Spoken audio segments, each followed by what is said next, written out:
The empire is named for the tiny island and city of Malaz, now a sleepy, seedy backwater port. Tonight, however, a once-in-a-generation shadow moon brings demon hounds and darker beings. Also, a prophecy promises the return of long-missing Emperor Kellenbed to the contended imperial throne.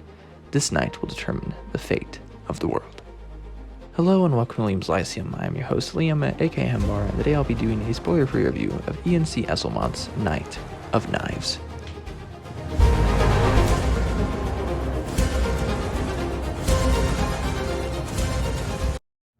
Knight of Knives is a 2004 novel by ENC Esslemont and the first in the novels in the Malazan Empire, which is kind of a series that works in tandem with Malazan Book of the Fallen by Stephen Erickson, which is the other author who created the world of Malazan. So this takes place after the Gardens of the Moon prologue and introduces characters important in the Bone Hunters, which is why I read it after Midnight Tides. This is another piece of the imagined history that is Malazan and Esslemont's first novel for the world. The story takes place in 24 hours during the end of Kellenbed's reign in Malaz City, though he and Dancer have been missing for years already, and Surly is acting as regent. Shadow Moon, a special conjunction and holiday in Malaz City, is approaching. It happens irregularly a few times a century, and many ghosts appear, and locals stay inside during this night. It's kind of like a more legitimate Halloween Samhain event. We are first introduced to the crew of Rennie's Dream as they move to Malaz City through the Sea of Storms. An unnatural storm is conjured quickly by a storm rider, making it freezing and causing some of the crew to be frozen to death on the spot. And next we have Edgewalker checking in on Jadel, once ruler of the Throne of Shadow, but the throne is empty as Jadel has been bound to a menhir that hurts him if he tries to get off it. Edgewalker thinks someone will make a move for the Throne of Shadow during the Shadow Moon. The two main characters are Temper, which is an ex-member of Dasim Ulter's first sword, and now he works for the garrison on Malaz City.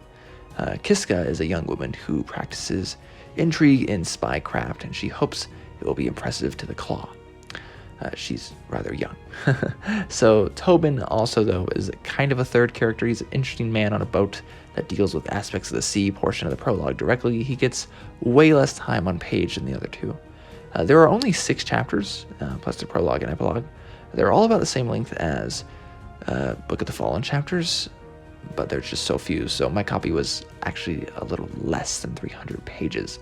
I found it, or rather I didn't find it as engaging, but that might have been the little Malazan binge I'd been on. I had just read House of Chains and Midnight Tides, basically right before these. And also many one-night events like this, I feel like can be even shorter. I'm not sure the Erickson-like setup is needed. It's really just a story of simple sword and sorcery, and executing it in a sword and sorcery manner I think would have been really fun and more effective. But it kind of goes for this epic fantasy vibe, again, Ericksonian, and I don't think it really works here just for a 300-page novel. That doesn't mean it's bad. I did still enjoy it. We do get some characters old and new that are quite fun, in a way, in an earlier form than we see in the Malazan Book of the Fallen, since this is kind of a prequel to most of that series as well. But anyways, I am looking forward to reading those days novels. I'll be switching them in and out wherever they fit, of sorts, in the Book of the Fallen from here on out. So anyways, that's Liam's Lyceum. I will catch you next time.